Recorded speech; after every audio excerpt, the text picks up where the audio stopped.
ನಮಸ್ಕಾರ ವೀಕ್ಷಕರೇ, ಇವತ್ತು ನಾನು ಅರಶಿನ ಎಲೆ ಕಡುಬು ಹೇಗೆ ಮಾಡೋದು ಅಂತ ನಾನು ನಿಮಗೆ ಹೇಳ್ಕೊಡ್ತಾ ಇದ್ದೀನಿ. ಬನ್ನಿ.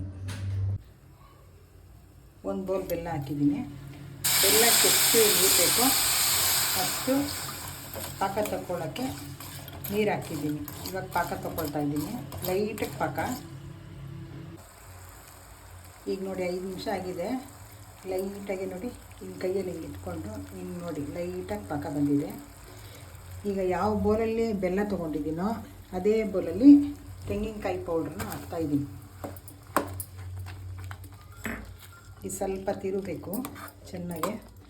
ಆಮೇಲೆ ಬಿಳಿ ಎಳ್ಳು, ಗಸಗಸೆ, ಏಲಕ್ಕಿ ಪೌಡ್ರು, ಜಾಕಾಯಿ ಪೌಡ್ರು ಆ್ಯಡ್ ಮಾಡ್ತಾಯಿದ್ದೀನಿ ಇದಕ್ಕೆ. ಈಗ ಒಂದು 5 ನಿಮಿಷ ಚೆನ್ನಾಗಿ ಅದೆಲ್ಲ ಹೊಂದ್ಕೊಳ್ಳೋವರೆಗೂ ನಾವು ಚೆನ್ನಾಗಿ ಹುರ್ಕೋಬೇಕು. ಇವಾಗ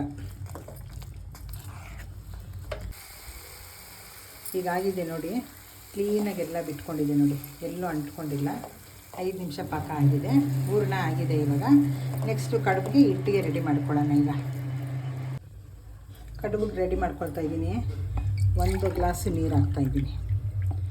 1 ಗ್ಲಾಸ್ ನೀರಿಗೆ 1 ಗ್ಲಾಸ್ ಅಕ್ಕಿ ಹಸಿಟ್ಟು, 1-2 ಕಾಳು ಉಪ್ಪು ಹಾಕ್ತಾಯಿದ್ದೀನಿ ರುಚಿಗೆ. ಸ್ವಲ್ಪ ಲೈಟಾಗಿ, ಜಾಸ್ತಿ ಏನಿಲ್ಲ, ಸ್ವಲ್ಪ 1 ಡ್ರಾಪ್ಸ್ ತುಪ್ಪ ಹಾಕ್ತಾಯಿದ್ದೀನಿ. ಈಗ ನೀರು ಕುದೀತಾ ಇದ್ದೆ ನೋಡಿರಿ, ಉರಿ ಸಣ್ಣ ಮಾಡ್ಕೊಳ್ತಾ ಇದ್ದೀನಿ. ನಾನು ಯಾವ ಗ್ಲಾಸಲ್ಲಿ ನೀರು ತೊಗೊಂಡಿದ್ದೀನೋ ಅದೇ ಗ್ಲಾಸಲ್ಲಿ ಅಕ್ಕಿ ಹಸಿಟ್ಟು ತೊಗೊಂಡಿದ್ದೀನಿ. ಈ ಥರ ಉಯ್ಕೊಂಡು, ಈ ಥರ ಚೆನ್ನಾಗಿ ಗಂಟು ಆಗದೆ ಇಲ್ದಿರೋ ಥರ ಒಂದು ಕೈಯಲ್ಲಿ ಉಯ್ಕೊಳ್ತಾರ್ರಿ, ಒಂದು ಕೈಯಲ್ಲಿ ತಿರುತ್ತಾರ್ರಿ ಚೆನ್ನಾಗಿ.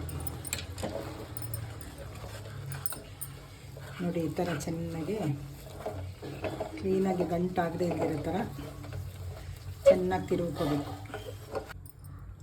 ಈಗ ಆಫ್ ಮಾಡ್ತಾಯಿದ್ದೀನಿ ನೋಡಿ. ಒಂದು 10 ನಿಮಿಷ ತಟ್ಟೆ ಮುಚ್ಚಿ ಇಟ್ಬಿಡ್ತೀನಿ. ಈಗ ಬಟ್ಲಿಂದ 10 ನಿಮಿಷ ಬಿಟ್ಟಿದ್ನಲ್ಲ ಬಿಸಿಗೆ ತೊಗೊಂಡು ಈ ಥರ ಕಲ್ಲಿಗೆ ಹಾಕ್ಕೊಂಡು ಚೆನ್ನಾಗಿ ನಾದಬೇಕು. ಚೆನ್ನಾಗಿ ನಾದಿದ್ರೆ ಸೈಡಲ್ಲಿ ಅರ್ಗೆಲ್ಲ ಹೊಡೆಯೋದಿಲ್ಲ. ಈಗ ಇಟ್ಬಿಟ್ಟು ಹಿಂಗೆ ಪ್ರೆಸ್ ಮಾಡ್ಕೊಳ್ರಿ. ಪ್ರೆಸ್ ಮಾಡಿ ಕ್ಲೀನಾಗಿ ಈ ಥರ ತೊಗೊಂಡು ಒಂದು ಅರಿಶಿನದೆಲೆ ಗಿಡಿ ನೋಡಿ. ಈಗ ಆಗಿದೆ ಕಡುಬು.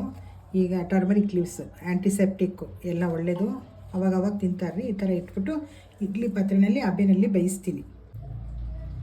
ಟರ್ಮರಿಕ್ ಲೀವ್ಸ್ ಕಡುಬು ಬೆಂದಿದೆ. ಈಗ ನಾನು ತೆಗ್ದಿದ್ದೀನಿ ನೋಡ್ರಿ.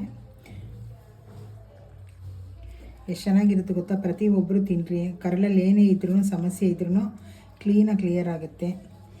ನನಗೆ ನೋಡಿರಿ, ಸೂಪರಾಗಿದೆ.